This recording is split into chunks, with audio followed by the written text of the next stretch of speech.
दोस्तों, सभी दर्शकों से प्रणाम करती हूँ। तो आप लोग के सामने मैं एक नाच पर का गीत सुनाने चल रही हूँ। अगर अच्छा लगे तो कमेंट बॉक्स में ज़रूर बताइए। काटहर फरिया सोढ़िया झार छोटी नाना दियर झार छोटी नाना दी। काटहर फरिया सोढ़िया झार छोटी नाना दियर झार छोटी नाना दी। कटहर तोरी तोरी खाचिया सजावले अर खाचिया सजावले। लैके चल दिहले बास्यापुर बाजार छोटी नाना दी बाजार छोटी नाना दी। कटहर तोरी तोरी खाचिया सजावले अर खाचिया सजावले। लैके चल दिहले बास्यापुर बाजार छोटी नाना दी बाजार छोटी नाना दी। कटहर बेची खोची घरवा के लाउटे अर घरवा के लाउटे। सासुरु तमांगथी हिसाब छोटी नाना दी हिसाब छोटी नाना दी। ओनहु से करबै बहाना छोटी नाना दी बहाना छोटी नाना दी। कटहर फरिया सोढ़िया झार छोटी नाना दी अर झार छोटी नाना दी। कटहर तोरी तोरी खाचिया सजावले अर खाचिया सजावले।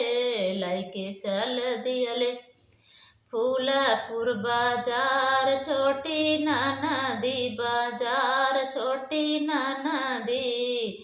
कटहर बेची खोची घरवा के लाउटे अर घरवा के लाउटे। जेठाजी मांगथी हिसाब छोटी नाना दी हिसाब छोटी नाना दी। ओनहु से करबै हम बहाना छोटी नाना दी बहाना छोटी नाना दी।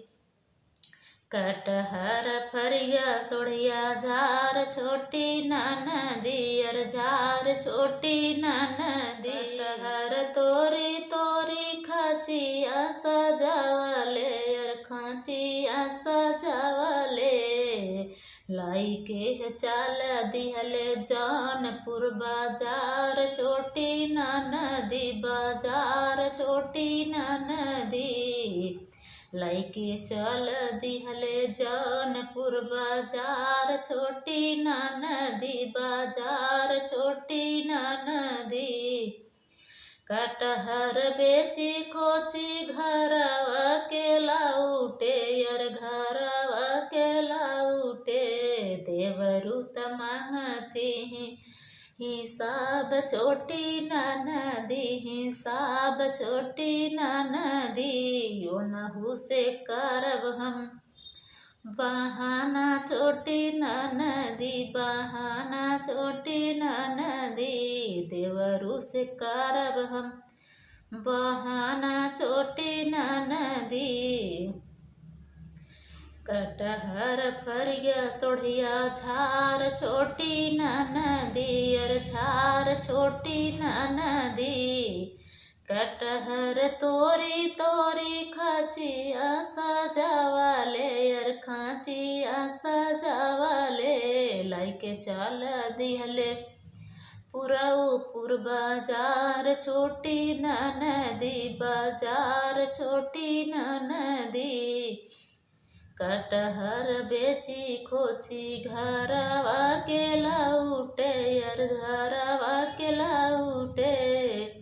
सैयत मांगथी हिसाब छोटी नाना दी हिसाब छोटी नाना दी। ओनहु का देबै पूरा बियाज छोटी नाना दी बियाज छोटी नाना दी। ओनहु का देबै हम बियाज छोटी नाना दी। कटहर फरिया सोढ़िया झार छोटी नाना दी।